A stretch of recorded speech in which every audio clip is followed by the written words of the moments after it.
됐을 겁니다. 지금 PPT 보여요? 오케이, 됐습니다. 그럼 시작합니다.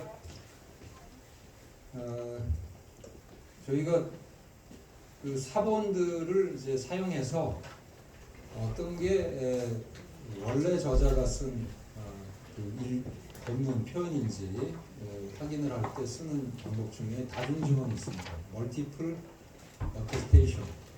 그러니까 법정에서도 증인 한 명 말은 믿을 수가 없잖아요. 그러나 두 명이 서로 짜고 이렇게 얘기하는 게 아닌데 딴 방에다가 데려가가지고 증언을 받아서 기록을 쭉 해서 갖고 나왔는데 똑같다. 믿을만 하죠. 이것은 모세법에도 있어요. 한 증인만 가지고 이렇게 할 수는 없다. 두세 증인이어야지 결론 내릴 수 있다. 믿을 수 있다. 사본학에서도 그 방법을 씁니다.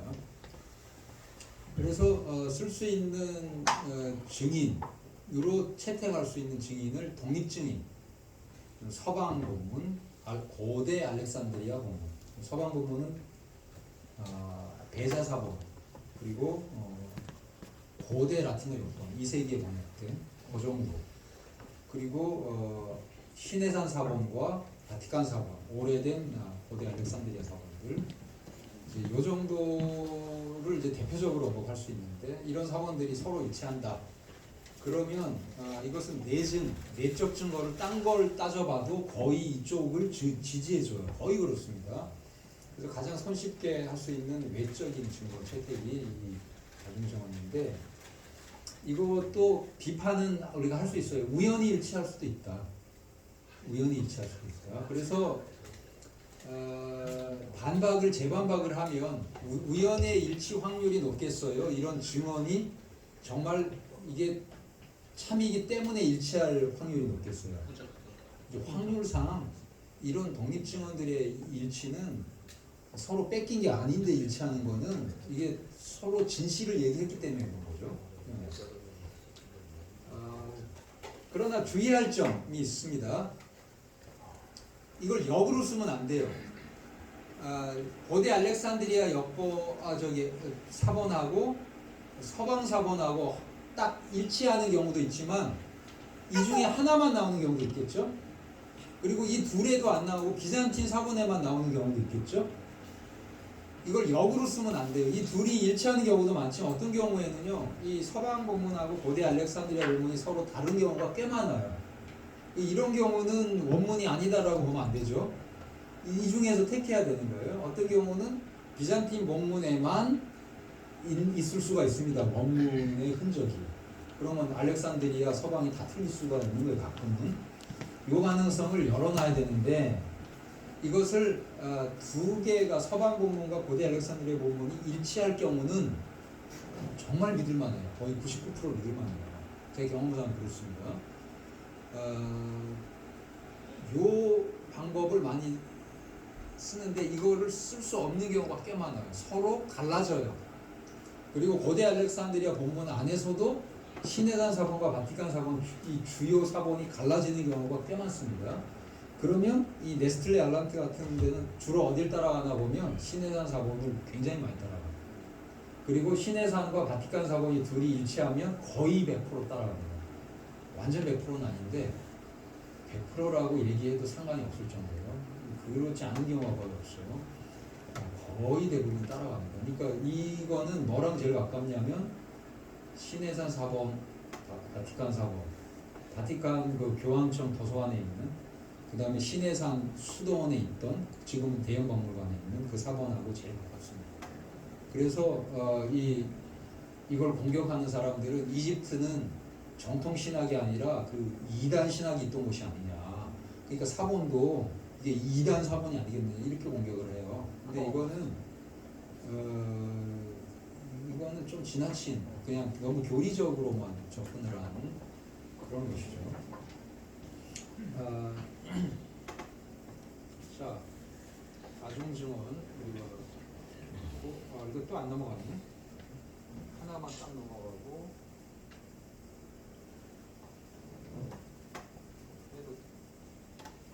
이거는 더 되는데. 이렇게 하니까 되는 거예요. 두 번째 방법은 이제 고대성인데 저는 좀 그 주류 현대 사본학자들이 이 너무 고대성을 따라가는 경향이 있다. 그렇게 생각을 해요. 그래서 이 고대성을 지나치게 따라가는 것은 조금 위험할 수가 있다라고 봅니다. 다른 조건이 같으면 이제 오래된 사본일수록 믿을만하지만 사본의 나이만 가지고 이렇게 사본학을 하면 너무 단순하고 그런 사본학은 굉장히 해로울 수 있다고 생각합니다. 이게 거대성을 그냥 신봉할 수가 없는 게 이게 아주 오래된 사본인데 뺏겼어요. 근데 이 사본이 사용한 선본, 그러니까 아버지 사본이죠. 그러니까 아버지 사본이 나쁜 사본이에요. 그러면 이게 오래됐지만 가치가 없겠죠. 근데 아주 최근 사본이에요. 나이가 뭐 비교적 젊어요. 한 10세기 사본인데 이 사본이 만약에 1세기 사본을 뺏겼다 그러면 어떨까요? 좋은 1세기 사본. 그리고 이 1세기 사본 수명이 다해서 썩어서 사라져 버렸어요.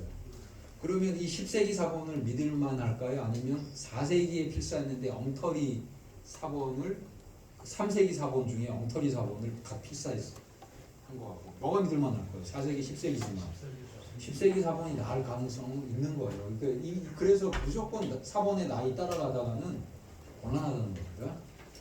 또 하나는 이 사본의 전승인데 터시아나 안 고치고 엄격하게 전승을 해서 쭉 내려가는 전통 속에서 필사된 게 있을 수 있고 어떤 것은 마구 그냥 추가하고 빼먹고 하는 전통에서 느슨하게 필사된 전통에서 나오는 게 있을 수 있어요. 그러면은 사본의 나이가 중요하지 않나요? 오래됐지만 1세기, 2세기, 3세기 가면서 한 5세기경에 나왔는데 수많은 과정에서 느슨하게 막 뺏기는 이 전통에서 나온 사본.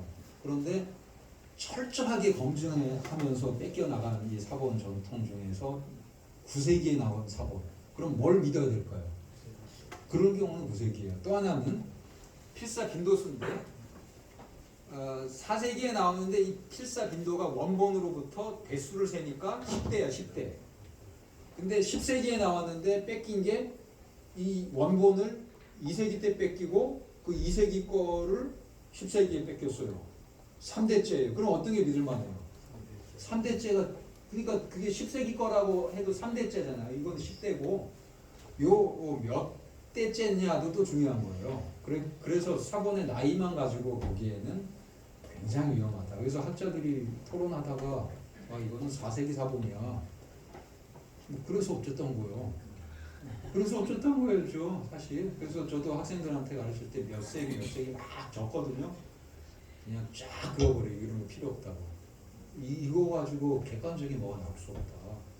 단 인정해 줄 수 있는 것은 다중증언, 서방과 이 동방 알렉산드리아 거대 사본들이 일치한 경우는 어느 정도 가치를 부여하겠지만 나머지 나이 가지고 따지지 말라.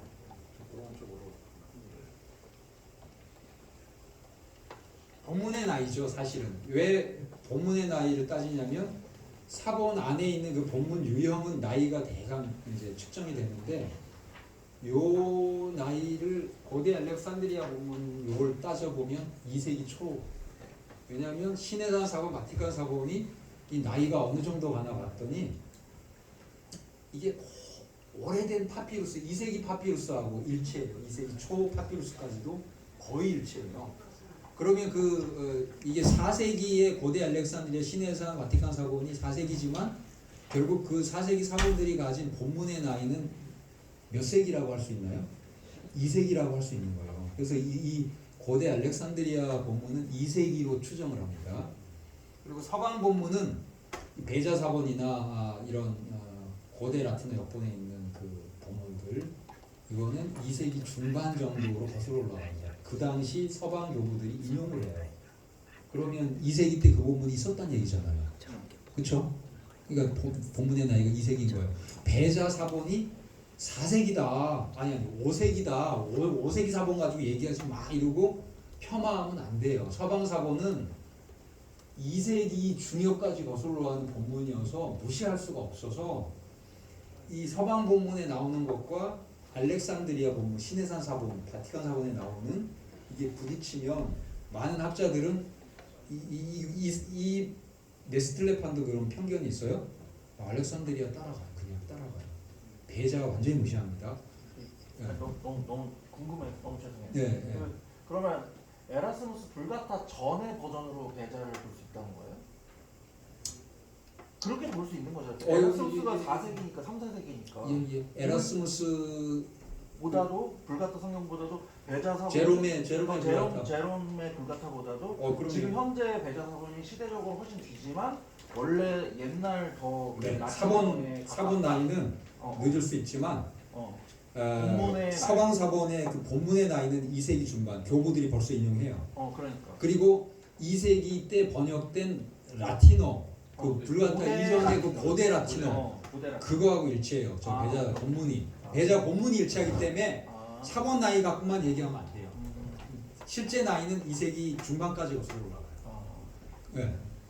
그래서 그 사본 나이보다는 본문 나이가 중요하다 하는 거고 본문 나이로 따졌을 때 같이 있는 사본들이에요. 그래서 저 서방 사본들하고 고대 라틴어 사본들이 그런데 이 두 개가 일치하면 몇 세기까지 가겠어요?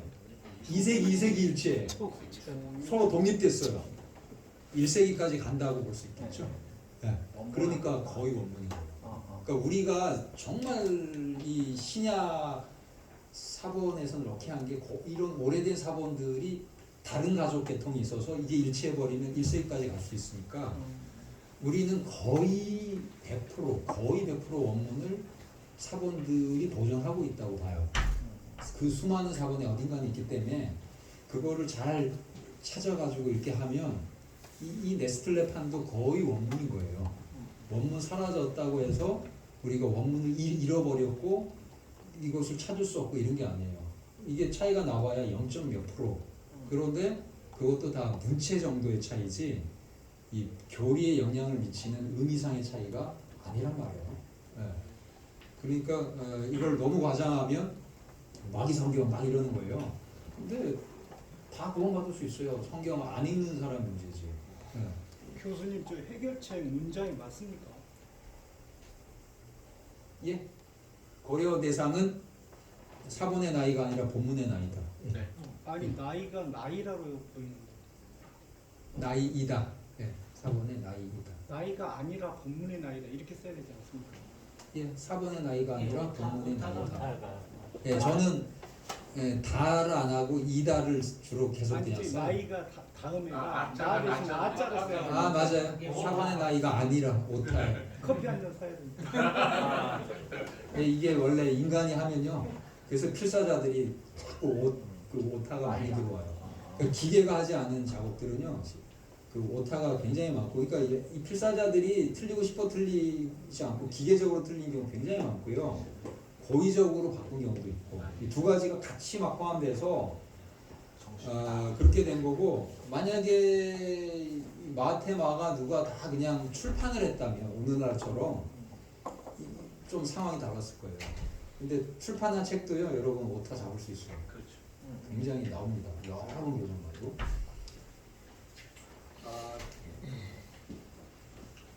자, 사본의 우수성을 우리가 사용할 수 있을까? 자, 이건 우수한 사본이야.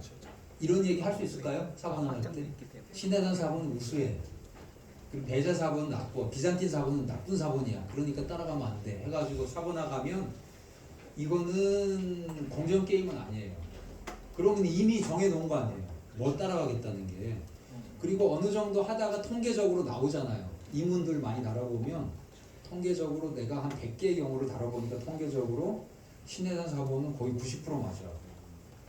그런데 바티칸 배자 사본은 굉장히 많이 틀려. 그리고 비잔틴 사본은 맞는 게 한 6, 70%만 맞아.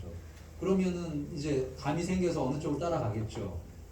그런데 이걸 적용했을 때 그냥 적용하면 그래서 이제부터는 신해산 사본만 따라갈 거야. 그럼 과거에는 이렇게 다루다가 10대 1 정도로 이렇게 선택을 했는데 이제부터는 이걸 따라갈 거야. 사본의 우수성을 고려하는 순간 뭐예요? 10대 10으로 그냥 한쪽이 전멸하죠. 그럼 될까요? 안 될까요?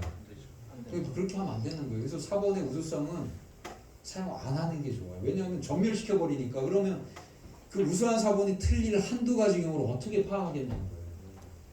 그건 안 되죠. 만약에 시간이 없으면 내가 수많은 시간을 투자해서 저 수만 가지를 연구할 시간을 줄이고자 한 가지 그냥 따라가면 되지만,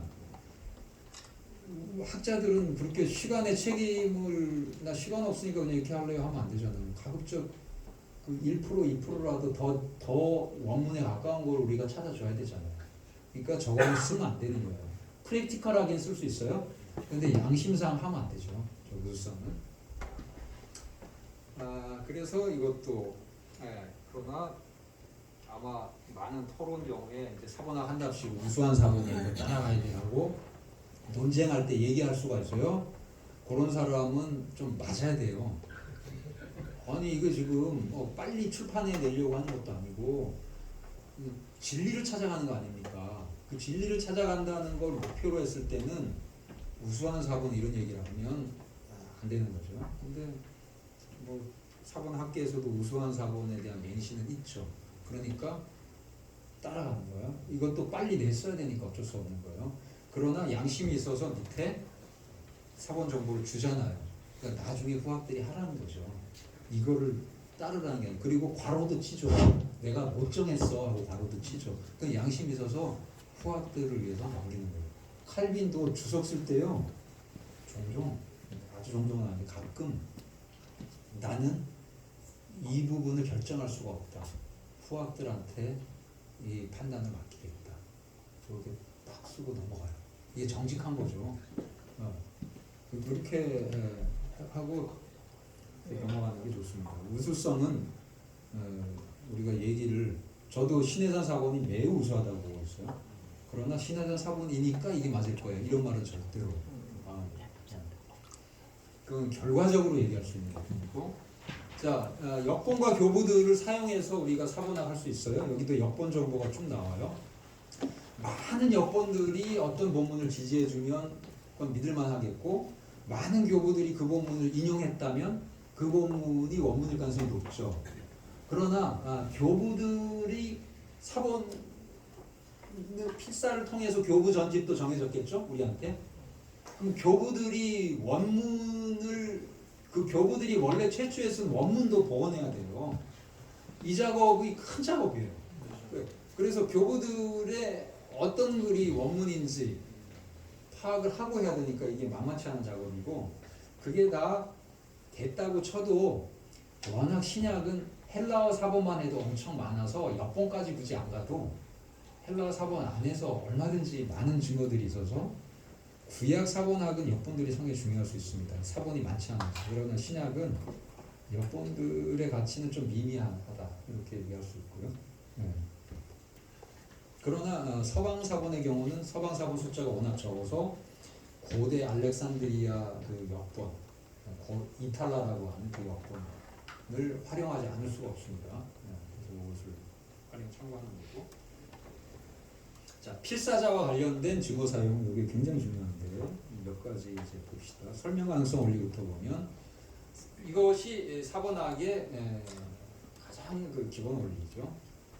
다른 이문들, 다른 덕법이라고 부르는데 리딩들, 다른 읽기들의 발생을 설명해 줄 수 있는 읽기가 가장 오래된 읽기이다.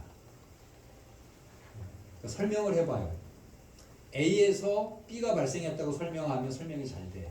근데 B에서는 도저히 A가 발생하는 이유를 찾을 수가 없어요. 그러면 A에서 B로 이렇게 설명이 잘 되니까 A가 먼저 써진 거라고 설명할 수 있죠. 이런 겁니다. 그러니까 이건 그냥 기본 원리예요. 근데 문제는 어떤 사람은 해괴망측한 논리로 B에서 A로 설명을 해내. 실력이 있어가지고 궤변으로.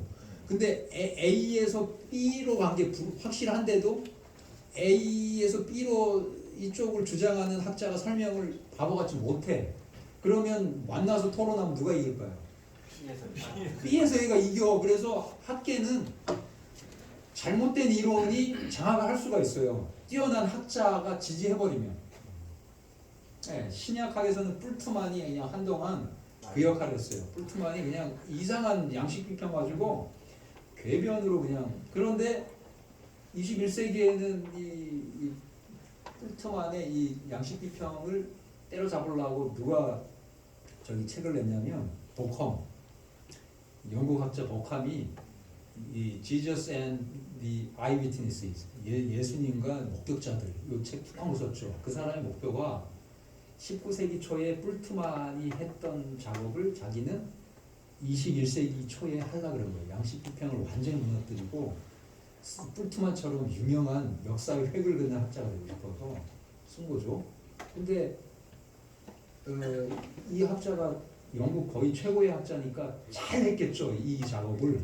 그러니까 이론은 아주 보수적인 이론이에요. 목격자의 증언을 담은 것이 복음서다. 요한복음은 목격자가 쓴 게 확실하다.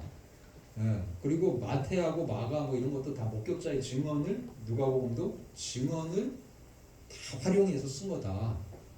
그러면 옛날에는 이런 주장한 사람들이 옛날에도 있었겠지만 말하면 귀를 안 기울였어요. 근데 보컴이 얘기하니까 설명이 되네, 말이 되네 하고 엄청 설득이 됐습니다. 그러니까 실력 있는 학자가 나오면 또 이렇게 그러나 뿔트만의 그 시대가 지금 지나가고 있단 말이에요. 한 시대를 장악했지만 결국은 다음 시대는 또 어떻게 될지 모르고요. 근데 어쨌든 학자들이 하는 게임의 그 논증의 원리는 이거죠. 설명, 그 가설로 설명이 잘 되느냐 안 되느냐. 그걸로 이제 게임을 하는데 저의 이제 반론은 뭐냐면 나쁜 가설로 성공하는 학자가 있을 수 있지만 긴 세월을 놓고 볼 때 좋은 가설로 설명하는 게 훨씬 유리하죠. 그러면 다른 학자가 괜찮은 학자가 나올 거 아니에요 언젠가. 그래서 그 가설로 설득을 해서 뒤집을 수가 있다. 결국은 좋은 가설이 유리하다는 걸 장기적으로 보면. 그래서 진리가 결국 드러난다 이거죠. 숨겨진 게 계속 숨겨진 게 아니라 결국 드러난다. 덜 세련된 표현 선호의 원칙이 있습니다. 덜 세련된 표현을 선호하라. 이것은 학자들이 많이 써요. 근데 이건 참 좋은 원리라고 생각합니다. 여러분 필사자들이 글이 있는데 세련되지 않은 글이 자기한테 보이면 헬라어로 돼 있는데 헬라어 원어민이 필사를 지금 하고 있는 거 아닙니까? 근데 최초에 쓴 사람은 헬라어 원어민이 아니라 그냥 바일링규얼 정도, 그리고 배워서 쓴 투박한 헬라어, 그러니까 우리식으로 하면 콩글리시가 나오는 거예요. 그러니까 그릭이 나와야 되는데 히브릭이 나오는 거예요. 히브릭. 그 히브릭을 보면 이 비잔틴 제국의 필사자들은 어떨까요? 뭐야 이거 고급스러운 헬라어가 아니네. 그러면 어떡할까요? 내용은 그대로 두고 문체만 고쳐요. 문체만 손봐줘요. 그리고 마가야 성 마가시여, 내가 좋은 일 해서 고마운 줄 아시오. 당신의 헬라어를 내가 그렇게 해서 품위 있게 싹 해준단 말이에요. 업그레이드를. 그러면 우리는 뭘 택해야 될까요? 두 가지가 같이 딱 나오면 투박한 거. 근데 문체가 더구나 히브리어적이야. 아람어적이야. 그거는 중간에 누가 할 수 없잖아요. 그런 거 덜 세련된 거로. 근데 이거를 찾기가 어려워. 어떻게 세련된 걸 찾느냐? 히브리어나 아랍어 공부를 많이 한 사람은 유리해요. 이건 아람어에 쓰는 문법 스타일인데 아람어 문체야. 이런 걸로 이제 하는 거죠. 그리고 헬라어로는 이게 너무 투박한 표현이야. 이런 거 이제. 그리고 덜 친숙한 표현. 요거 굉장히 요즘에 쓰기 좋습니다. 요즘 이거 아주 저도 좋아하는 방법이에요. 필사자가 있다가 나한테 친숙하지 않은 표현이 나오면 친숙한 표현으로 바꾸겠죠. 근데 아주 친숙한 표현이 나오는데 자기한테 덜 친숙한 표현으로 바꿀까요? 그럴 이유가 없어요. 그래서 친숙한 표현과 덜 친숙한 표현이 나오면 덜 친숙한 표현을 우리는 선호해야 됩니다. 그게 원래 써졌던 거예요. 그럼 그걸 어떻게 찾아내느냐? 요즘은 바이블럭스, 로고스 같은 프로그램으로 타이핑하면 그냥 통계가 바로 나와요. 단어 횟수, 사용한 횟수. 70인역과 신약이 필사자들이 늘 읽던 성경 아니겠어요? 헬라어니까 거기에 가서 보면 나오겠죠.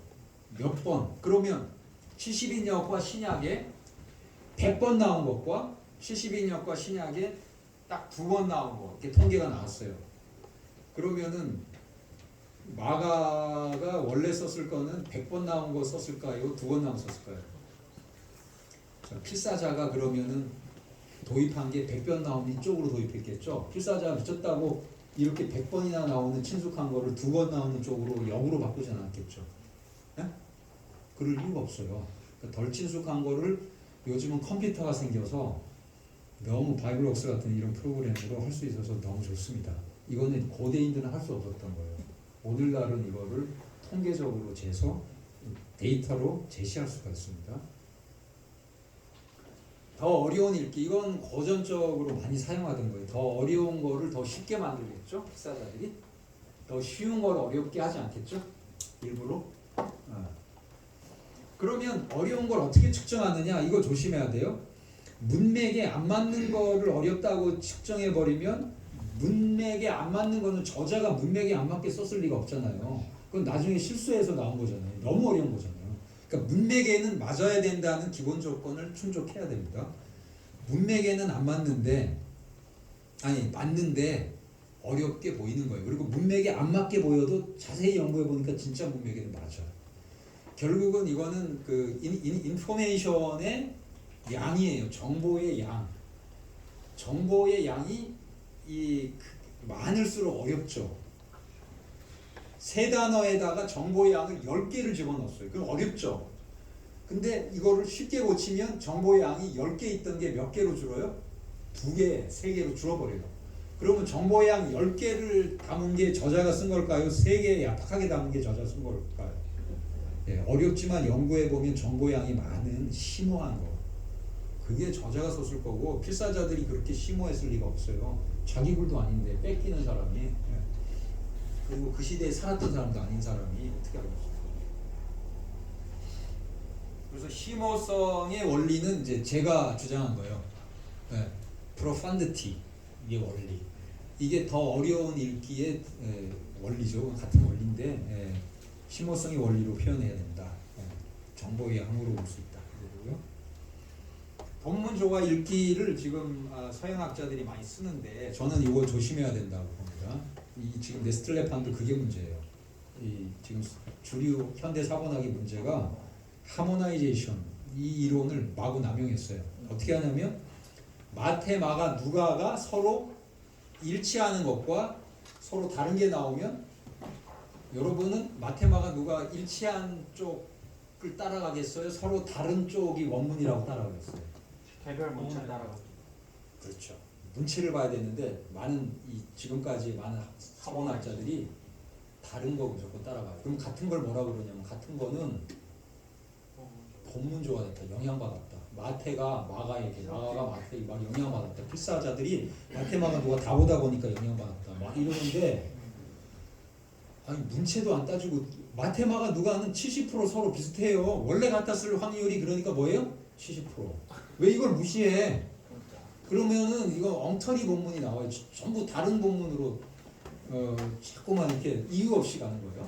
그래서 저자 문체를 따져보고 저자 문체에 안 맞으면서 다른 마태나 마가 누가에 일치하면 이거 영향받았네 말할 수 있어요. 근데 저자 문체에 맞아.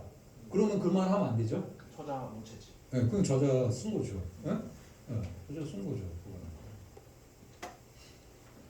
자, 요것도 이제 제가 주장을 해서 퍼뜨리고 있는 건데 이거는 매우 당연한 건데 학자들이 별로 신경 안 쓰고 하모나이제이션 이런 말로 좋아하겠다 이렇게 한 거예요.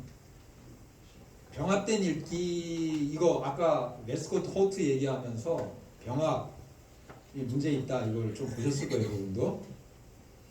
그러나 병합된 읽기를 배제해야 되는 건 맞지만 이것도 어떤 저자는요 병합된 읽기를 쓰는 저자가 있어요. 마가가 그렇습니다. 마가는요 해질 때 전형부력에 이렇게 1장부터 나와요. 그리고 마가는 너무 그런 걸 많이 써요. 왜냐하면 마가는 이 구어체로 쓰기 때문에 구어체는 2번씩 반복합니다. 우리 목사님들 설교가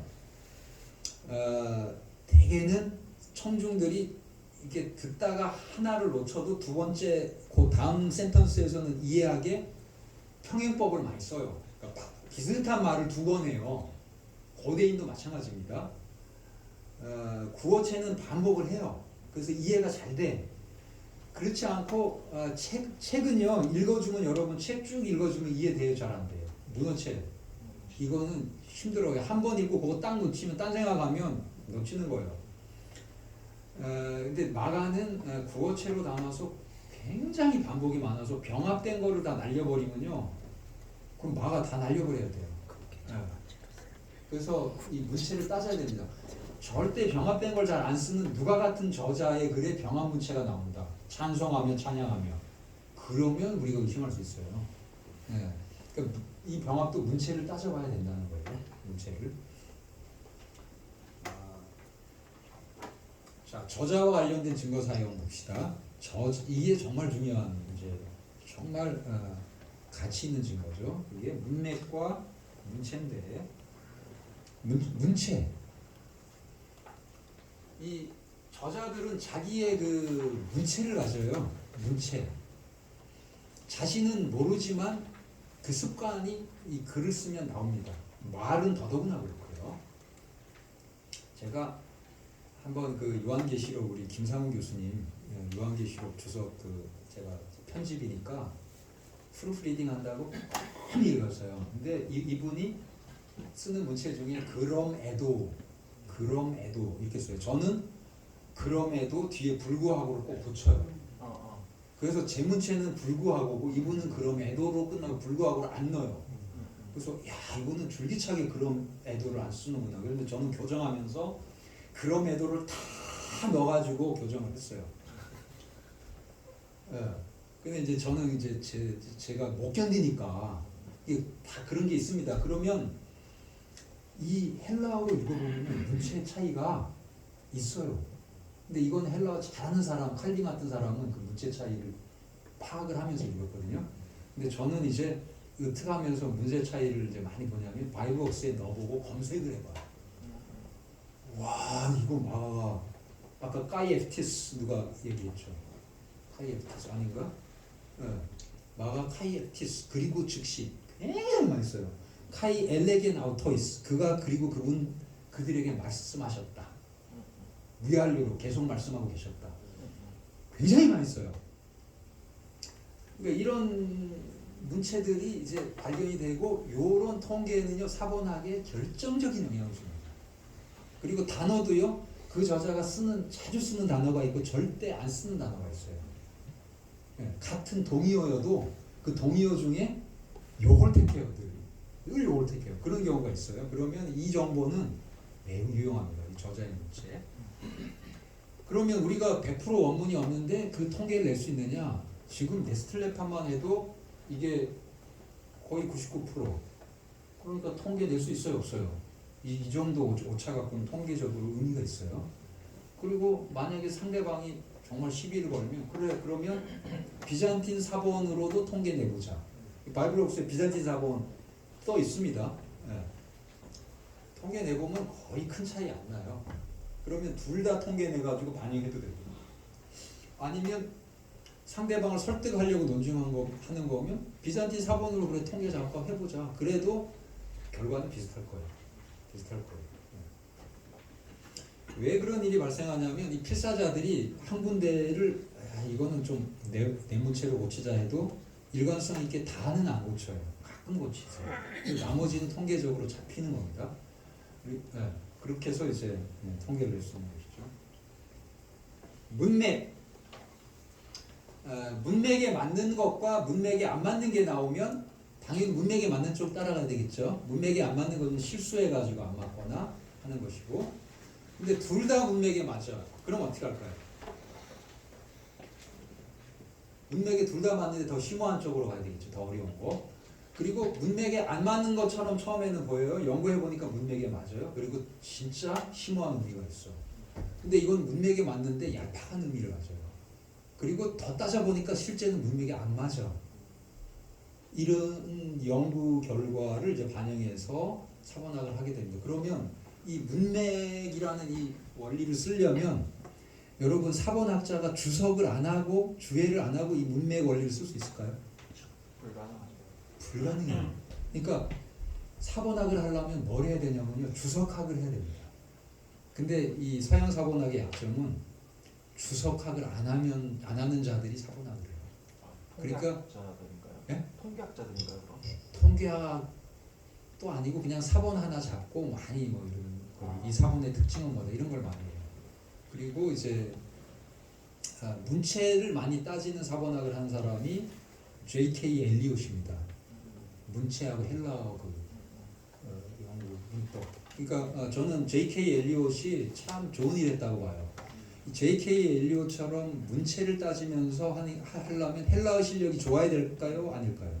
매우 좋아야 됩니다. 아주 좋아야 돼요. 이 J.K. 엘리엇과 그 스승이 누구냐면 킬 패트릭이에요. 다 옥스퍼드에서 공부한 학자들인데 이 두 명이 학파를 형성하는데 바로 내증을 따지는 학파예요. 문체 학파, 헬라어 연구를 하면서 하는 학파. 그리고 이 두 학파를 저는 추종합니다. 이들이 정식하는 사람들이라고 봐요. 그리고 헬라어를 하면서. 근데 여기다 플러스 하나를 추가해야 돼요. 문맥 따지면서 하려면 주애를 하면서 해야 됩니다.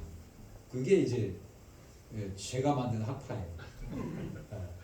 근데 엘리엇이 서평을 제 박사논문 서평하면서 나는 찬성한다. 제가 가는 방향에 반대할 이유가 없다. 왜냐하면 제가 그쪽 방향으로 그 주장을 했거든요. 문체 따져야 된다고. 그러니까 찬성하더라고요. 그래서 그 굉장히 그 격려를 해줬는데 굉장히 좋은 학자고 그 헬라어를 아는 사본학을 이제 주창을 했는데 이 사람은 서양 사본학계에서는 왕따예요. 그러니까 킬패트릭, 엘리엇 그 다음에 없어요 학파가. 헬라어를 그렇게 잘하면서 사본학 하는 사람이 그만큼 없다는 얘기죠. 네. 없어요. 사본학을 그러면은 주애도 안 하고 헬라어 연구도 깊이 있게 안 하면서 사본학 하면 그 사본학이 얼마나 좋은 사본학일까요? 좋은 사본학이 나올 수 없겠죠. 이게 분업 현상의 약점이에요. 이게 지금까지는 이 서양은 분업을 추구했어요. 지금은 이제 융복합으로 4차 산업으로 가니까 서양도 바뀔 거예요. 저도 융복합 논문을 써서 사본학, 시놉틱 프라블럼, 역사적 예술 세 개를 융복합하는 걸 썼거든요. 방법론 융복합이 제 논문이었어요. 그리고 실제로 그걸 사용하는 챕터도 세 챕터 넣고 융복합에서 통일하는 것까지 갔어요. 근데 그걸 쓰니까 뭘 그런 걸 어떻게 박사 논문으로 받아주느냐. 근데 제 지도 교수님이 받아줬어요. 그러니까 너무 좋은 분이죠, 거기는. 그런 거를 하게 열어줬으니까. 대개는 안 받아주거든요. 박사 하기 위해서 그런 거 아니냐. 대개는 이제 확답할 텐데 해줬고. 근데 지금은 보니까 모든 학문이 융복합을 추구하는 방향으로 와요. 사본학도 주석학과 융합을 해야 되고요. 헬라어 문법 연구, 문체 연구와 융복합을 해야 돼요. 그리고 사본학을 해야 돼요. 그리고 특히 요즘에 또 주석학 중에서도 구조 분석. 구조 분석은 그냥 구조에서 딱 나오는 거잖아요. 이게 또 사본학에 큰 도움을 줄 수 있어요. 그래서 이렇게 융합을 해서 가면 굉장히 좋은데 서양은 그랬다는 거예요. 분업을 한참 추구하던 시대에 아직도 머물러 있는 여기서 많이 못 벗어났고 그리고 동양 전통을 제가 잠깐 소개하면 동양의 사본학을 뭐라고 불렀는지 아세요? 중국 사본학? 고증학입니다. 고증학에 여기 들어가 있어요. 청나라 초기부터 많이 발전했고 근데 고증학자들이 이제 사본학을 많이 했어요. 역사적 고증을 하면서 사본도 원문을 찾아야 되니까 고증하려면 그리고 이 사본학을 따로 뭐라고 불렀냐면 교감학이라고 불렀습니다. 교감학이라고 들어보셨어요? 우리가 상호 교감된다 그런 교감이 아니고요. 교장 교감도 아니고요. 서로 비교해서 감수하는 거예요. 뭐가 원문인지. 그게 동양의 이 학문 전통에서 훈고학 전통인데 훈고학이 바로 동양의 주석학이에요. 그래서 훈고학이라고 부르는 게 훈이 뭐냐면 이걸 풀어낸다는 거예요. 고는 옛날 글을 뜻풀이 한다는 거예요. 그래서 이 석의라는 말이 이게 우리 동양의 그 석의 이게 다 고전적으로 쓰는 말들입니다. 석의. 그래서 옛날에 석의라는 말이 많이 썼죠. 학교 다닐 때. 석의. 요즘도 가끔은 써요. 이게 중국 훈고학 용어예요. 그래. 그리고 그 훈고학이 발전하면서 그의 일부로 교감학이라는 게 독립된 학문으로 발전해요. 근데 이 동양의 이 교감학은 문맥을 고려할까요, 안 할까요? 문맥을 고려해요. 그래서 제가 틴데일하우스 갔을 때 동양 교감학은 문맥을 고려한다. 그리고 훈고학자 중에 최고의 석학들이 한 게 교감학이다. 이건 아무나 한 게 아니라. 그래서 교감학자는 이 중국에서 정통적으로 최고의 존경을 받는 학자들이었다. 제가 그냥 차 마시면서 얘기를 좀 해줬거든요. 그랬더니 거기에 저기 구약학자 한 명이 거기 상당히 랍비 문헌 계속 그 연구하는 좋은 학자가 있는데 사람도 굉장히 친절해요. 그러니까 나는 그 교감학자, 그 사본학자가 아니니까 나 같은 학자는 그냥 이런 거 연구하고 뛰어난 학자들은 거기 사본학자가 된다. 뭐 이러면서 이제 농담을 하더라고요. 그러니까 서양은 사본학자를 크게 존중을 안 하는 전통이에요 지금은. 사본학을 하는 학자가 거의 없습니다. 거의 소멸된 상태예요. 그래서 주로 이제 주석학 쪽은 그래도 많이 하고요. 여전히 하는데 헬라어 연구자들이 극히 드물고 몇 명 없어요. 근데 다행히 헬라어는 스탠리 포터 등이 헬라어 혁명을 일으키면서 관심을 끌면서 이제 붐이 불었어요. 헬라어의 그 혁명, 신헬라어라고 불러요. 그다음에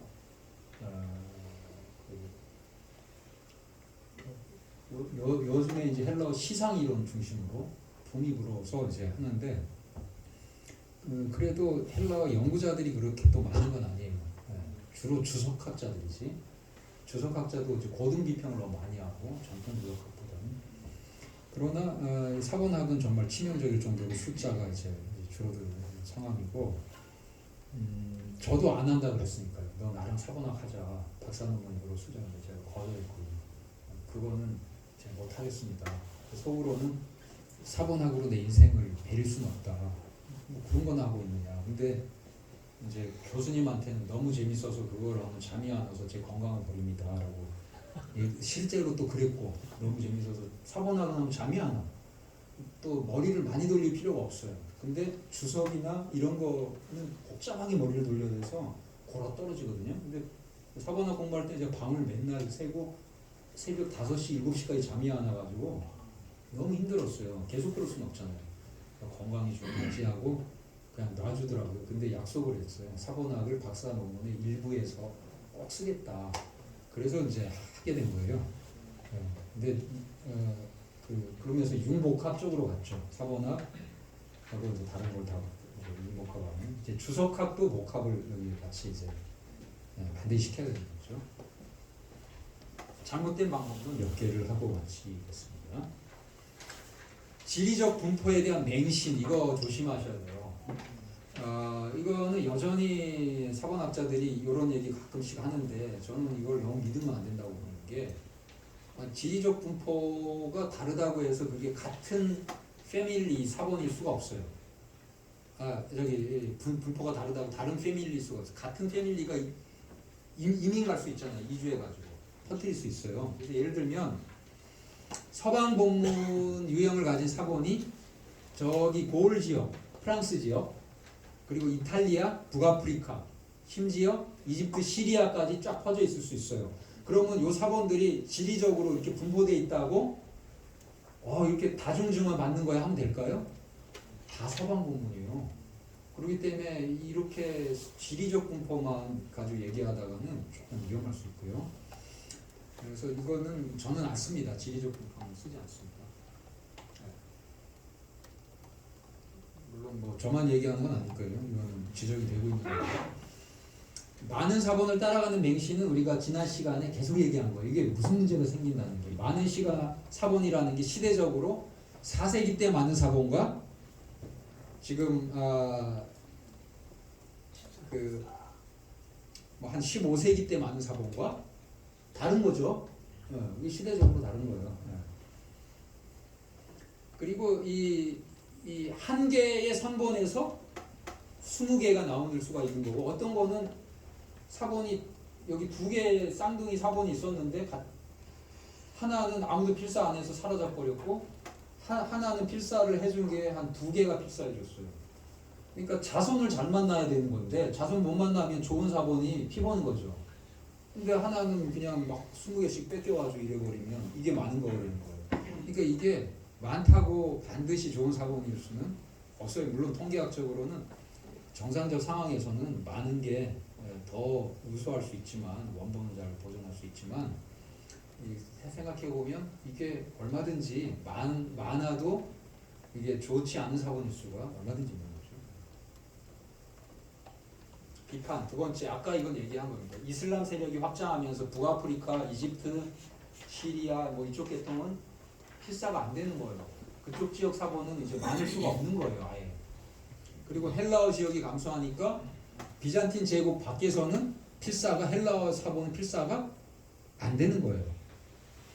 근데 사본 수를 얘기하면 여건까지 카운트를 해야 돼요, 사실은. 그러면 라틴어 사본도 카운트해야 되잖아요.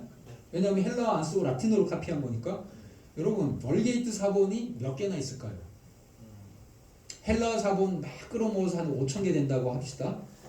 그러면 벌게이트는 몇 개나 될까요? 사본 수로 게임을 하자고 정말 해보면 여건까지 봐주자 하면 10,000개가 넘는 겁니다. 그러면 어디가 이거예요? 서방 사본이 이기겠죠. 그럼 벌게이트는 근데 서방 사본하고 똑같진 않아요. 제롬이 좋은 사본을 찾아가지고 했는데 제롬이 이것을 라틴어 여건을 개정하면서 참조한 좋은 사본이 알렉산드리아 사본들을 참조했어요. 그래서 제롬 벌게이트는 상당히 사본학적으로도 의미가 있어요. 그리고 이 히브리어를 자기가 배워가지고 구약도 번역하고 막 이랬으니까 그거 그 당시에 히브리어 배우려고 이스라엘 예루살렘까지 가가지고 살면서 배우고 사본도 구해가지고 하고 굉장한 학자죠, 이 제롬은. 근데 이 벌게이트가 숫자가 더 많단 말이에요. 그러면 사본의 수로 공정하게 게임을 하면 수로 볼 때도 비잔틴 이쪽 사본이 이기는 게 아닌 거예요. 그 오늘날 게임을 필사본 숫자 가지고만 게임해도 짧은 독법을 맹신하는 거 이거 조심해야 됩니다. 이거는 저쪽 동네에서도 늘 하는 얘기고요, 맞는 얘기예요. 짧은 독법 맹신하는 그 기존의 그 주류 사본학은 틀렸다고 피 터지게 얘기할 겁니다. 말씀 보존학회 이쪽 사람들은. 근데 그거 맞는 얘기고, 근데 그들만 하는 얘기가 아니고 파피루스 학자들이 얘기합니다. 로이즈 같은 학자가 파피루스 연구를 해보니까 거대 파피루스, 2세기, 3세기 파피루스가 빼먹어서 줄이느냐, 짧게 만드느냐, 길게 만드느냐 봤더니 짧게 만들더라는 거예요. 그러면 짧게 만든 걸 따라가면 틀린 게 되죠, 오히려. 길었던 게 맞는 거예요. 그리고 이게 짧게 만드는 거는 필사하다가 빼먹을 수 있잖아요. 그러면 기계적으로 빠져요. 근데 이거를 길게 만들려면 머리를 써야 되죠. 머리 써서 길게 만드는 게 어렵습니까? 쓰다가 졸다가 빼먹는 게 어렵습니까? 어떤 게 더 많이 발생할 것 같아요? 둘 다 10배 발생. 그렇죠. 맞아요. 둘 다 안 돼. 그러니까 짧은 거를 선호할 이유가 하나도 없죠. 그렇죠. 그러니까 길고 짧은 게 어떨 때는 긴 게 맞고 어떨 때는 짧은 게 맞는 거예요. 길고 짧은 건 다 대봐야 돼. 근데 대보지도 않고 짧은 것만 맞대. 이건 미신이죠. 렉시오 브레비오 포티오. 요거 요즘도 주석 읽다 보면 이건 짧은 독법이, 그러면 저는 이 학자는 내가 평가 잘하겠어 앞으로. 주석 쓰면서 그런 말을 하면 그냥 신뢰가 팍 떨어지는 거예요. 최근 사본학계 동향을 모르는 주석학자.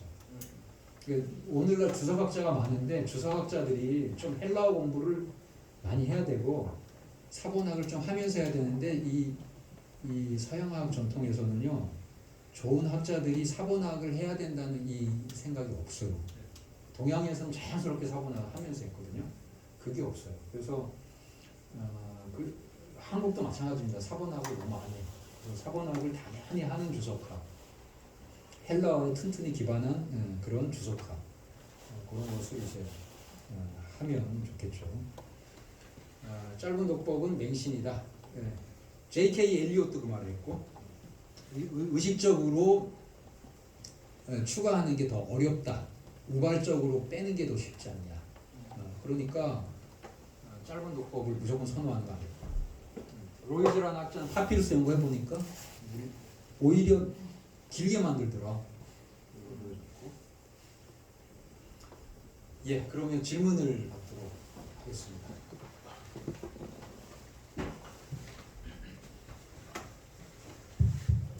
제가 먼저 그러면 제가 예, 그 사본학의 관점에서 봤을 때 바울의 신관점학과 있죠, 세관점학과.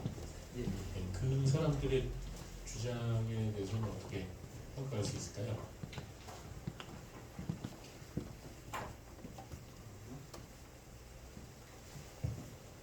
세관점은 전혀 오늘 강의하고 죄송합니다. 관계가 없는 건데, 사본학적인 관점에서. 사본학적인 관점에서는 뭐 그거는 일단은 그쪽을 평가하려면 이제 주석학적으로 이분들이 각각의 원문을 잘 주석하면서 하고 있는지, 그 다음에 성경 밖에서 여러 증거들도 가져올 때 그것들을 정당하게 왜곡되지 않은 그림으로 가져오는지 이제 봐야 되는데, 주석학을 이제 평가할 때는 사본학적으로도 제대로 봤는지 뭐 이런 걸 이제 검토하겠지만, 지금은 그쪽에서 토론이 벌어지는데 주석학적으로도 그렇게 그쪽을 아직 저도 뭐 주석 열심히 쓰고 있는 상황이고, 그리고 이제 저는 바울 쪽 학자가 아니어서 직접 그쪽하고 관련도 안 되고요. 주로 바울 중심으로 토론이 되니까. 그러나 그 세관점하고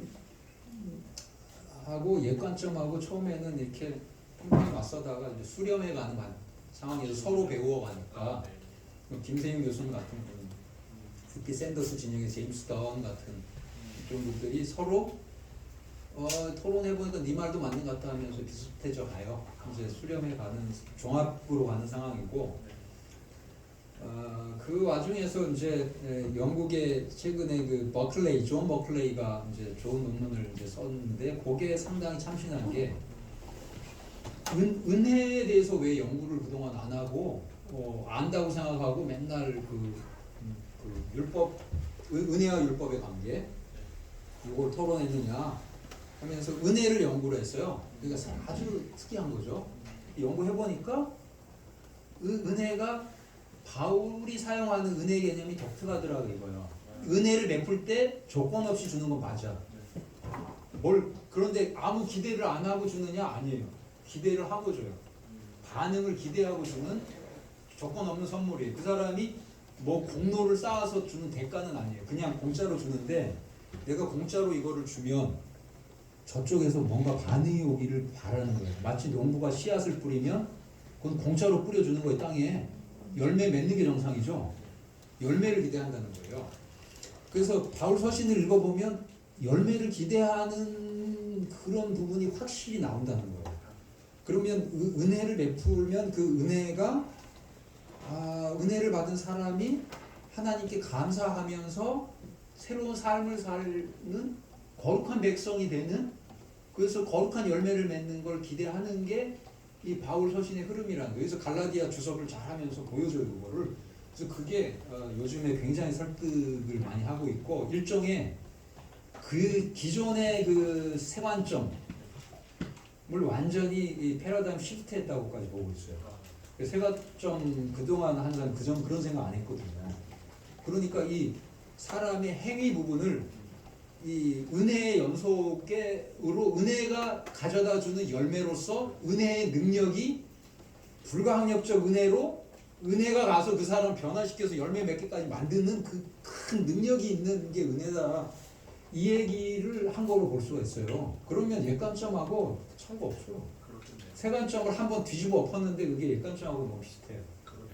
그리고 바로 그 얘기가 칼빈이 성화론 얘기하면서 한 얘기거든요.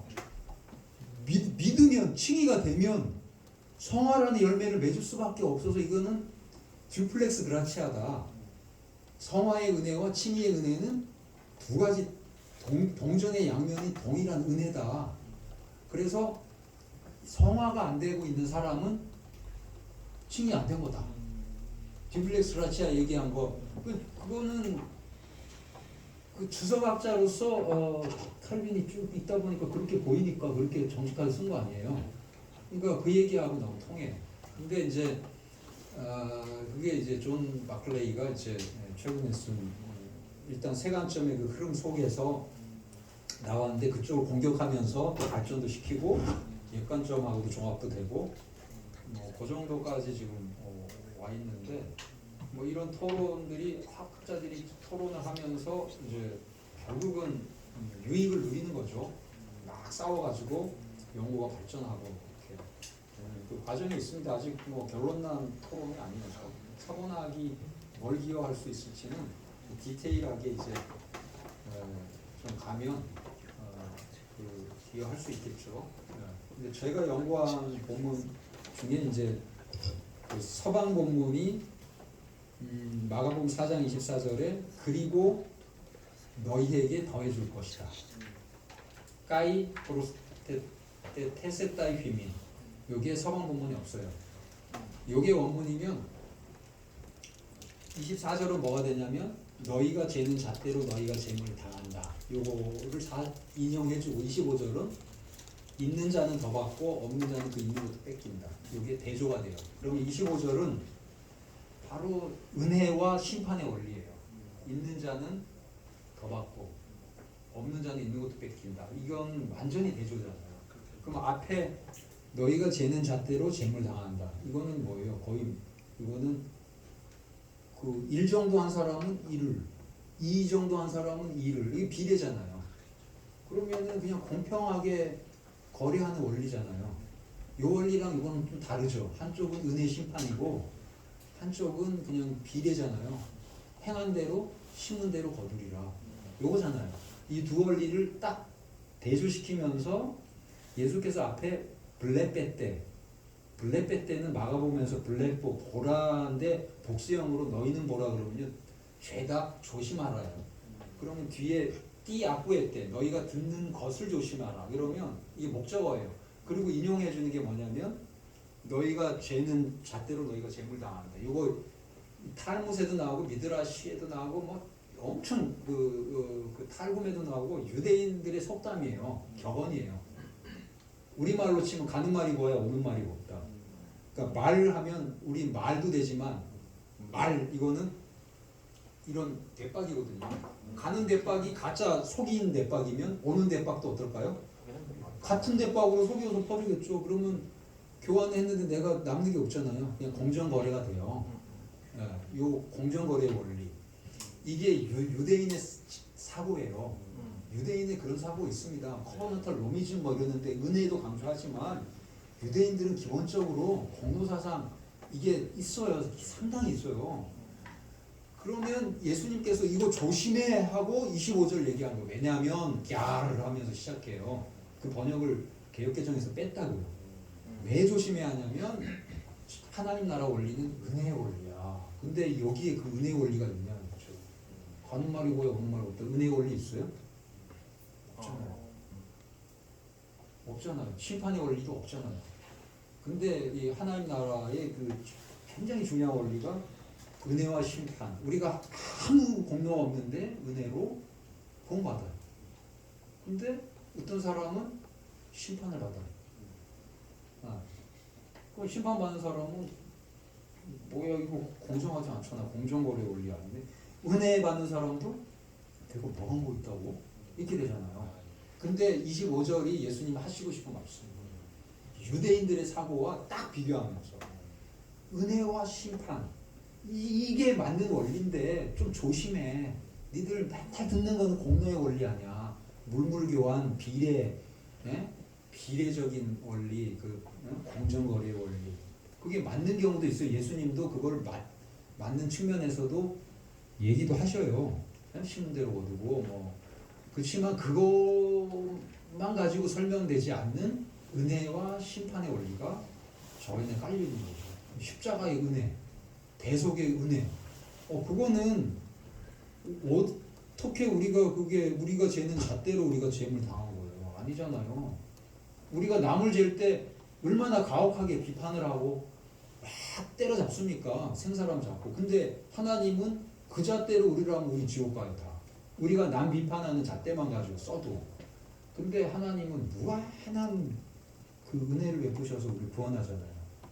그러니까 그 은혜의 원리가 여기서 굉장히 강조돼서 있는 자가 더 받는데 더 받는 부분은 내가 있어서 더 받는 게 아니고 그냥 공짜로 받는 거거든요.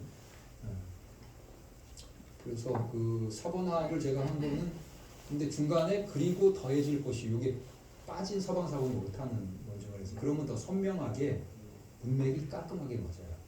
제가 저기 뭐 문체 원리 뭐 이런 것도 다 쓰고 같이 했는데 일단 문맥에서도 주의의 깊이가 달라져요. 그리고 너희에게 더해질 것이요는 어떤 유대인의 교훈에도 없습니다. 그래서 더구나 그게 인용돼서 같이 나올 수가 없어요. 그럼 왜 필사자들이 이걸 추가했을까? 다 앞에 뒤에다 예수님 말씀으로 이렇게 일단 보니까 인용으로 안 보고 보니까 뭐야 앞에는 공정한 물물 교환, 뒤에는 은혜와 심판인데 안 맞잖아요. 그러면은 이거를 앞에도 뭔가 추가해주고 싶어요. 그래서 그리고 너희에게 더해줄 것이다. 은혜를 24절에 살짝 넣어가지고 완충을 시켜보려고. 그러나 이게 완충이 완전히 되나요? 안 돼. 사번학을 하면 본문이 훨씬 깔끔하게 이렇게 나오면서 제가 볼 때는 예수님이 강조하시는 이 은혜의 원리가 확실히 여기서 드러난다. 안 그러면 이게 뭐 뿔뿌리죽처럼 이렇게 돼가지고 그 커버넌털 로미즘 쪽에서 이제 요걸 이용할 수 있겠죠. 바로 예수님도 행한 대로 걷는다고 여기도 얘기했고 은혜도 같이 얘기하니까 커버넌털 은혜 노미즘 그래서 종합은 해야 되지만 자기 나름대로 또 종합을 그렇게 하겠죠. 그러나 제가 24, 25절 마가복음 4장에서 그렇게 종합하면 안 되게 본문이 일으켜요. 여기서는 은혜와 심판의 원리를 하나님 나라의 기본 원리로 강조하고 요걸 강조한 비유가 바로 씨앗 비유예요. 씨앗 비유는 씨앗 하나를 딱 심어서 있는 자 30배, 60배, 100배 없는 자 그 하나를 심었는데 길가, 돌과 가시밭 하나리 없어진다 마이너스 1 됐죠. 여기는 곱하기 100이 되잖아요. 이 차이는 엄청나거든요. 그 다음에 등장, 등불 켜고 이렇게 올리면 환해지죠. 근데 요거를 말 아래 이렇게 넣어버리면 이렇게 거꾸로 덮어버리면 어떻게 됩니까? 있던 불도 꺼져요. 그러면 불이 확 꺼지는 경우와 환하게 이렇게 이제 올려놓은 거는 환하잖아요. 저거 다 내려가지고 좀 밑에 넣으면 이렇게 환하진 않을 거잖아요. 요 두 개를 또 등불 비유도 비교하고 있습니다. 그러니까 그 앞에 문맥에 쫙 맞죠. 맞고 그걸 또 한번 정리해 주는 거죠. 문맥이 중요하다는 말씀이신 거죠. 예. 근데 교수님 저 마가복음 주석이 반영돼 있으니까 제가 예. 못 읽어가지고 마가복음 주석에 이런 거 좀 설명해놨습니다. 해놨고 요번에 방학에 탈고하는 거는 3장 12절까지 한 500페이지 넘게 따로 나올 거예요 또. 그래서 심층 주석으로 그거는 좀 더 자세하게 이제 할 거고. 중요한 출판이 예, 이제 출판 이제 하려고 그거 하느라고 골머리 싸매고 있고요. 지금 뭐 제 글도 제가 보면 오타가 계속 나오고 계속 고칠 거고. 그래서 이제 목표는 평신도들이 이해해도 읽어도 이해할 수 있을 정도로 쉽게 하자. 그게 이제 목표니까 쉽게 하려고 애를 쓰긴 쓰는데 이게 보통스러운 작업이에요. 쉽게 하는 게 정말 힘듭니다. 그래서 교수님 그 얘기에서 청잡이, 정규근, 비정규근 이런 표현들 참 예. 대단히 잘 예. 표현력이 대단히 좋으시다.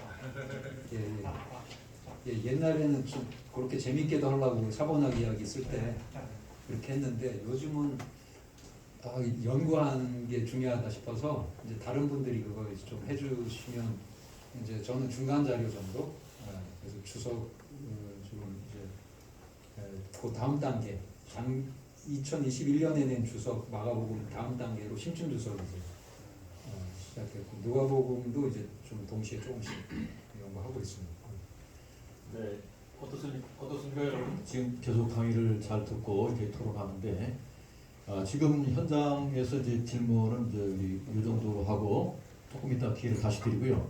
우리 줌으로 하시는 분들은 아까 1교시에서 기회를 못 드렸어요. 지금 줌으로 계시는 분들 중에서 한동일, 배현철, 이기범, 박현주님 지금 4명이 들어와 계신데 부산, 대전 뭐 각처에서 이렇게 참여하고 계시요 감사하고요. 질문 있으시면 한번 해주시면 좋겠습니다. 우리 한동일 우리 장로님, 네, 장로님이신데 관심이 깊어서 들어오셨습니다. 질문해 주시기 바랍니다. 네, 교수님 좋은 강의 감사드립니다. 네, 이교시 때 질문을 못 드려서 지금 질문을 드리는데요. 이제 킹제임스 버전에서 보면 요한계시록 22장 19절에 보면 요한계시록 22장 19절에 이 킹제임스 버전 같은 경우는 God shall take away his part book of life, 지금 생명책에서 제버리라 이렇게 되어 있고요. 그 밖에 모든 개혁 배정이라든가 모든 성경에서는 기록된 생명나무와 일생토록한 성의 성향을 제어버리는 생명나무라고 되어 있는데 사실은 킹제임스 버전 쪽에서는 자기네 이제 그 번역이 맞다고 얘기를 하고 그리고 제가 이제 알고 있기로는 이것이 그 당시에 TR 본문을 만들 때에 합당한 그 헬라 사본을 구하지 못해서 불가타 성경을 번역하면 선생님 그런 해프닝이라고 제가 알고 있는데 교수님께서는 이 부분에 대해서 어떻게 보고 계신지 궁금합니다. 예, 좋은 질문 고맙습니다. 제가 지금 그 부분은 제가 연구를 평소에 하던 게 아니어서 여기 잠깐 봐야 되는데 지금 19절이죠? 네, 19절 맞습니다. 가까이 보통 로본트 비블리오 데스 프로페데이아스 닥테스 이 예언의 책에서부터 아펠 때 뭔가를 누군가가 아펠 때 제하면 아펠레이 호테오스 또 메로스 앞두 하나님께서 또 메로스 앞두 그의 메로스 부분 그러니까 몫이죠, 뭐 기업이죠. 그것을 아포트 실루 데스조에스 생명나무로부터 제할 것이고 그리고 여기 생명나무가 나옵니다. 그리고 액데스 볼레오스 데스 하기아스톤 그러면은 엠또 비블리오 또 이 책에 기록된 하기아스 거룩한 올레오스 성으로부터 또 제할 것이다. 이렇게 돼 있는 게 지금 네스틀레 알란트판이에요. 예. 그리고 다른 사본들이 뭐 이문이 있는 거 보면 또 그것도 아닙니다 여기. 예. 그러니까 지금 킹 제임스가 어떻다는 거죠? 킹 제임스. 킹제임스 버전에서는 네. 그 생명책이 아니라 생명나무가 아니라 The Book of Life, 생명책으로 이렇게 번역이 돼요. 여기 둘 다 있습니다. 여기 저기. 둘 다 있는데 생명나무라고 적있는 부분을 생명책이라고 넣어서 생명나무를 생명책으로 바꿨다는 거죠. 여기 나오는 생명책은 이 책으로 돼 있고요. 그냥 이 책인 요한계시록이고 이 책에 기록된 거룩한 성은 바로 새 예루살렘 가리키는 거거든요.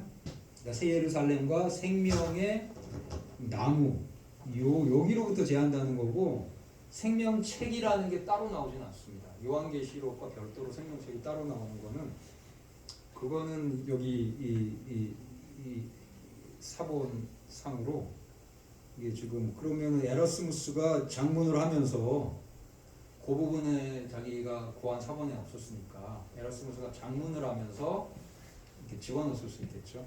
예. 어쨌든 그거는 비잔틴 사본에도 없다고 봐야 돼요. 비잔틴 사본도 그렇게 안 돼 있는 거죠. 그래서 지금 정동수 교수님 제가 침신대에서 공부를 했는데요. 정동수 교수님 쓰신 책에서는 신약성서 사본과 정경 파트에서는 이제 이게 그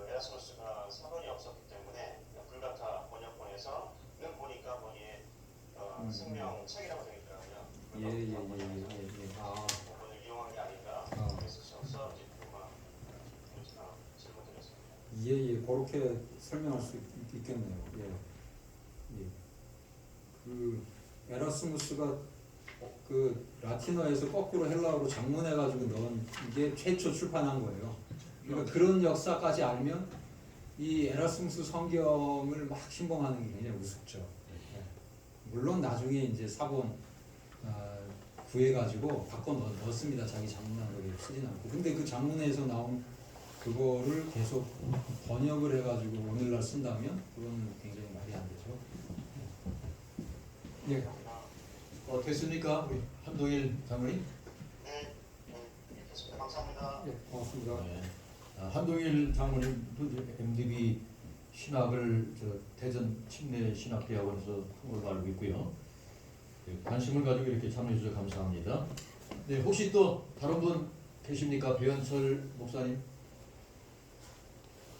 질문 있으시면 해주시기 바라고요. 네,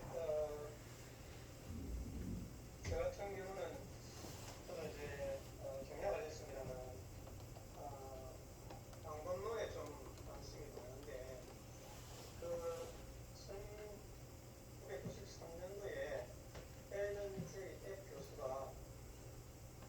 Decision Points in the Past, Present and Future New Testament Textual Criticism이라는 글에서 이제 상대본문 비평하기 위해서 방법론 위기가 있다. 그래서 방법론뿐만 아니라 실제적인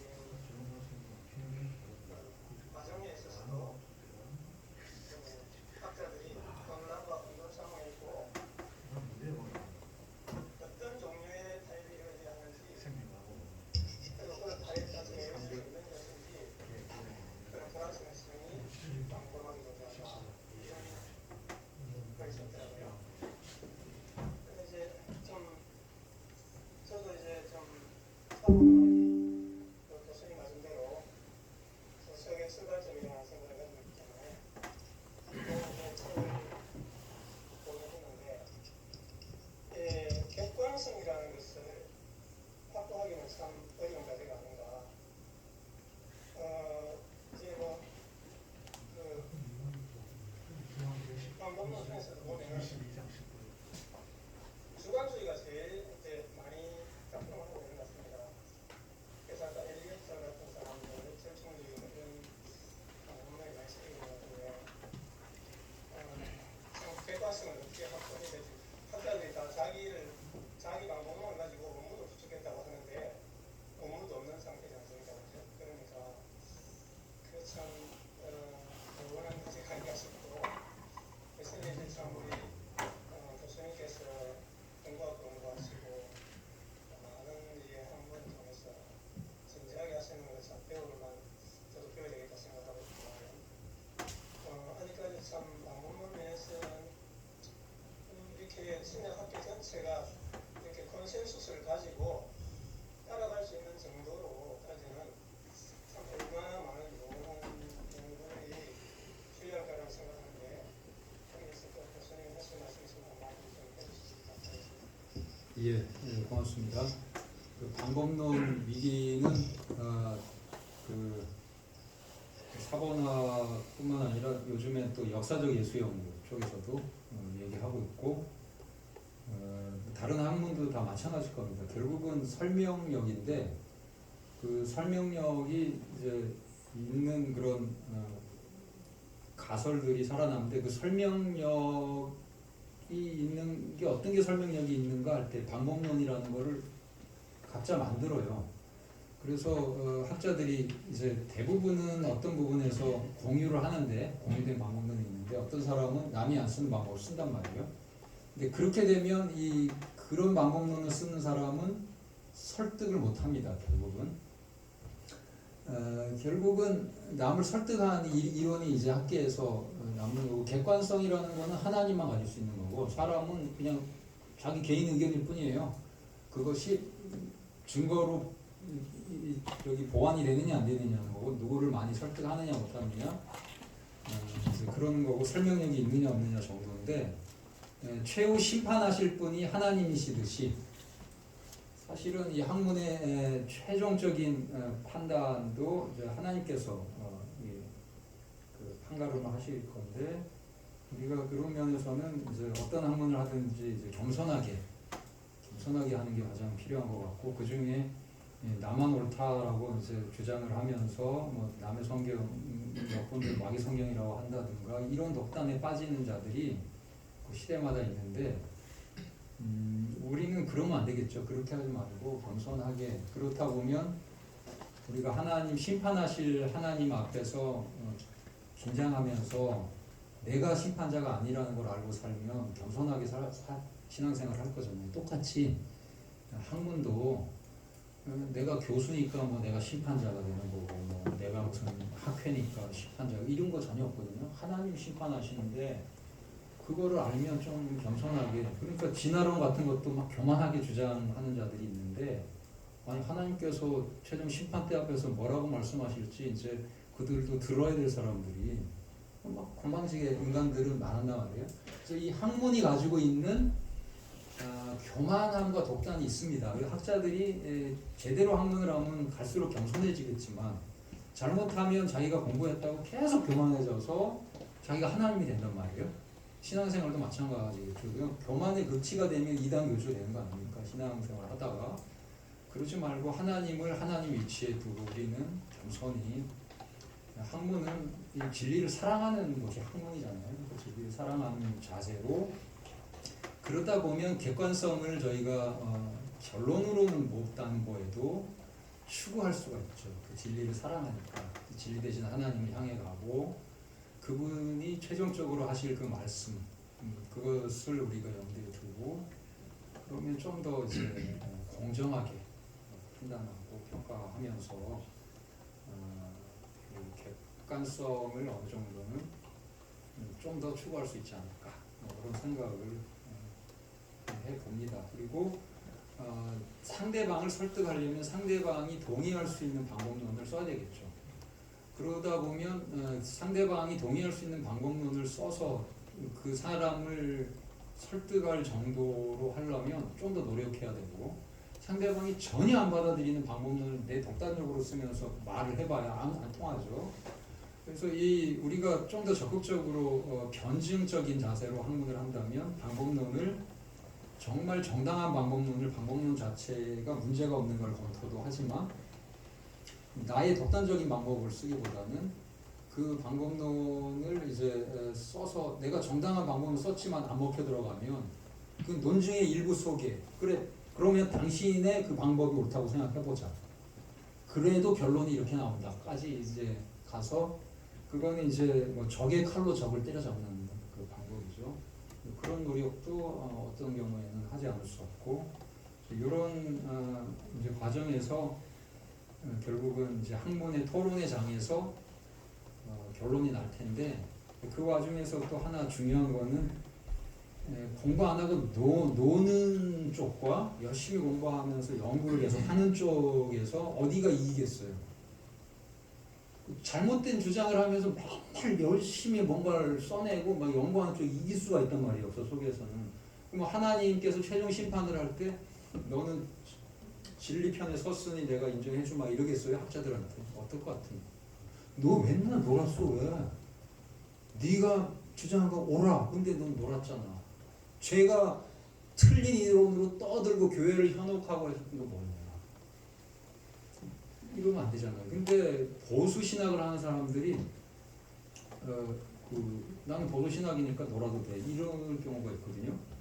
아니죠. 부지런하게 공부를 해서 학문의 전투의 장에서 이길 수가 있어야죠. 거기도 싸움이거든요. 근데 객관성을 추구하면서 정직하게 싸워야 되겠죠. 반칙하지 말고 정직한 증거를 다루고 그런 것을 우리가 하고 또 적의 말이라도 그게 맞으면 바꿔야 되겠죠. 나는 이쪽이고 저놈 내 적이니까 저기서 증거를 제대로 들이대도 나는 아니야. 이거는 아니죠. 그건 진리 추구하는 게 아니죠. 뭐 그런 쪽으로 우리가 또한 부지런하게 열심히 또 연구를 하고 해야 되겠다. 그런 생각도 동시에 해봅니다. 스탠리 포터가 굉장히 그 보수적인 학자예요. 그런데 왜 그런 대학자로서 역할을 했냐면 이분이 바로 그걸 깨달은 거예요. 부지런하게 이 학계를 점령해야 된다. 그래서 자유주의자들이 열심히 할 때 우린 더 열심히 해야 된다.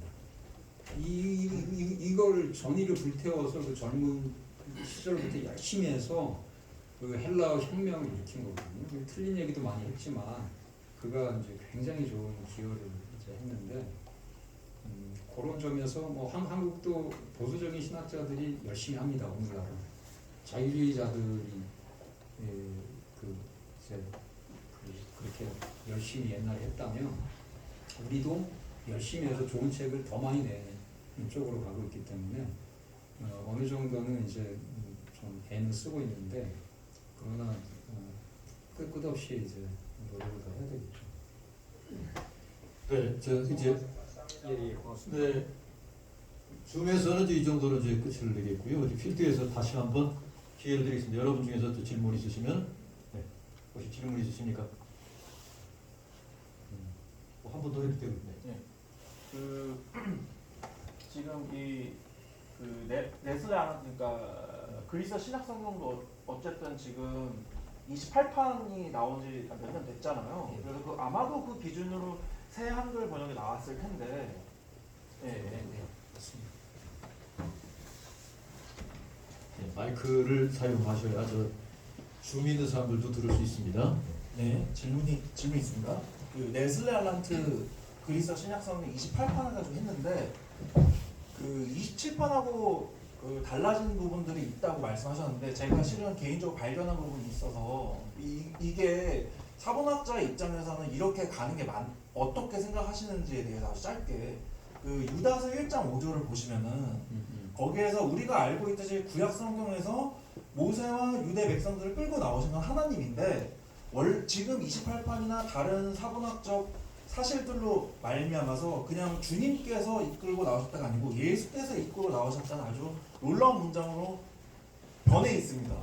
그리스어 성경이. 그래서 그거에 대한 질문이 있어서 오늘 또 오게 됐고요. 저 개인적으로. 어떤 걸 선택을 해야, 그러니까 분명히 지금 사본학적으로 지금 나와 있는 뭐 학교에 가르치거나 우리가 가지고 있는 뭐 흔하게 구할 수 있는 그리스어 성경 상으로는 네슬레 알란트판에서는 예수란 단어를 선택을 했습니다. ESV 성경도 지저스로 번역을 했습니다. 그리고 다른 사본들에는 그냥 큐리어스로 돼 있다. 뭐 이런 케이스에서 이게 뭐 주님이 예수님이고 예수님이 주님이긴 하지만은 이게 삼위일체론적인 어떤 신앙적인 그 관점에 있어서 좀 굉장히 큰 의미가 될 수 있기 때문에 이런 것들이 사본적인 변화에 따른 어떤 하나의 성과라고 저는 개인적으로 생각하는데 이 부분에서 좀 알고 계시는 부분이 있으시거나 아니면은 뭐 그 이게 선택된 배경이라든지 그런 게 만약 있다면은 그 부분에 대해서 좀 알고 싶어서 질문드립니다.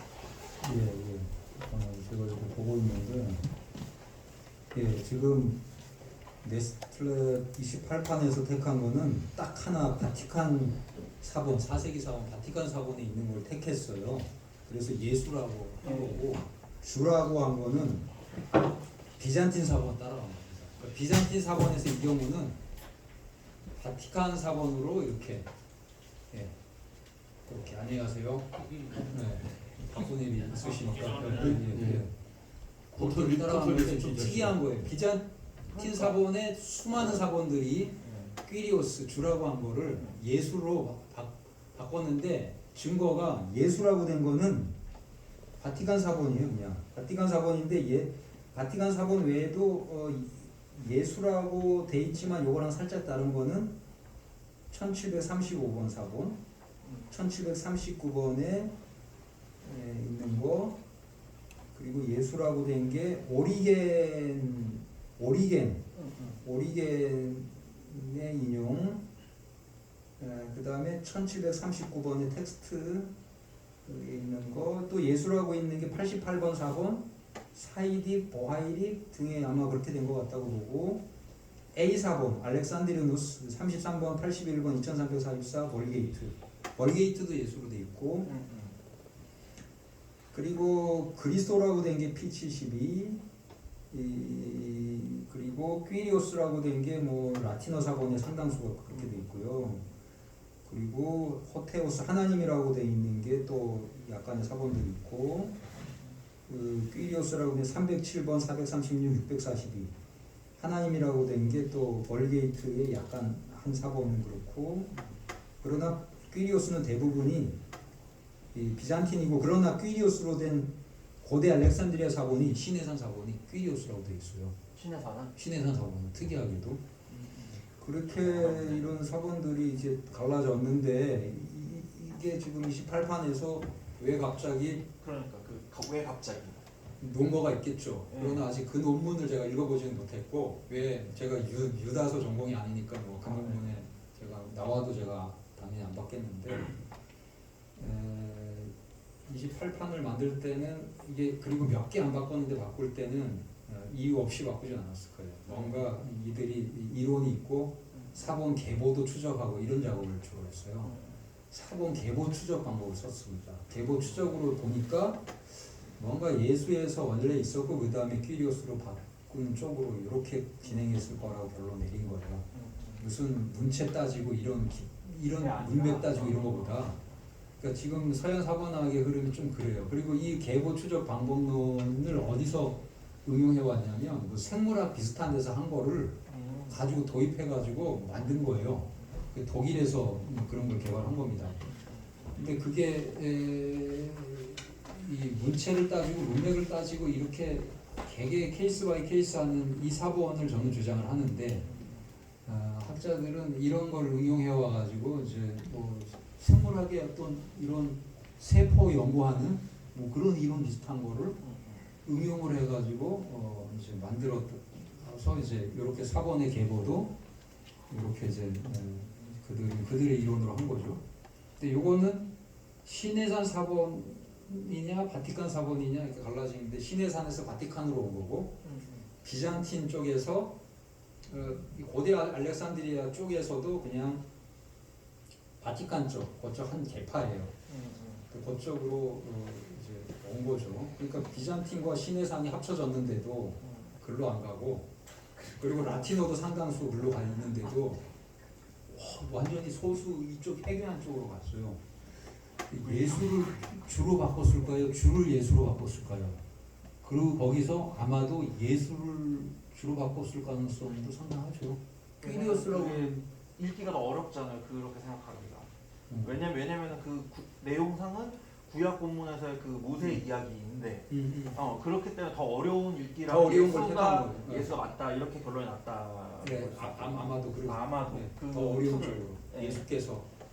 예수께서 그 시절에 어떻게 예수께서 그러니까 어렵잖아요. 교수님, 예. 놀랍게도 공동 번역에는요 여호수아라는 번역을 해버렸어요. 그럼 예수께서는 예수하니까. 여호수아, 예수수가 여호수아니까. 예, 근데 여기서는 예수라는 말을 쓰지 않고요. 여호수아로 번역했네요. 여호수아가 이스라엘 거기까지. 백성을 이집트로부터 구해냈지만 이렇게 했네요. 그러면 이 유다가 쓸 때 예수스라는 단어를 썼지만 머릿속에 있는 여호수아라고 생각했어요. 여호수아였을 가능성이. 그러니까 근데 쓰는 이걸 필사하는 사람은 뭐야? 이 예수를 여호수아라고 생각 안 하고 예수 그리스도 왜 예수로 그렇게 생각하니까 퀴리오스로 바꿔줘요. 퀴리오스 바꿨어. 그럼 설명이 되죠. 그렇게. 그러니까 여호수아라는 의미로 예수라고 썼을 거고, 그러면 정관사가 없는 예수스가 이렇게 나오는 게 설명이 돼요. 대개는 호가 있어요. 호가 있어요. 우리 예수님 메시아 예수 가르칠 때는 맞아요. 여기 그냥 예수스예요. 그러면 예수는 그냥 예수스는 누구든지 될 수 있어요. 굉장히 흔한 이름이기 때문에 여호수아 충분히 가르치죠. 그렇게 하는 게 가장 성경 본문상으로는 논리적인 설명. 예, 어쨌든 그게 더 어려운 읽기니까 설명이 되네요. 예, 예. 이 여호수아 가리키는 예수스를 이게 안 맞으니까 퀴리오스로 바꿨다. 예. 그런데 문제는 ESV 성경은 지저스로 번역이 돼 있어서 여기서부터 머리가 아파지기 시작하는. 예, ESV는 조금 그냥 지저스 그렇게 하면 좀 혼동을 주니까 이게 그분들도 그런 번역할 때 그거를 그냥 지저스로 하면 일신론적인 게 돼버리니까. 그냥 지저스로 하면 저기 여호수아라고 안 해주면 오해하겠죠. 예, 그러니까. 예, 그렇다고 해서 다른 예수스를 더 예수스라고 정관사 넣어주는 것도 아니잖아요. 그렇죠. 예, 심지어 그러면 대문자 J 지졌으면은 뭐 사람 이름은 다 대문자 쓸 테니까 ESV는 사문학적으로는 옳은데 번역자로서는 책임을 조금 조금 여호수아라고 해주는 게 더 나을 것 그래도 같습니다. 낫지 않았을까요? 네, 혹시 다른 질문 없으신가요? 시간이 이제 거의 다 됐는데 예정 시간보다 13분이 지났습니다. 네, 아니, 더 많이 해주셔서 감사하고요. 그 아주 귀한 강의 내용을 우리가 들었고요. 이렇게 듣다 보니까 내년 2월 달에도 한번 더 모셔야 되겠다.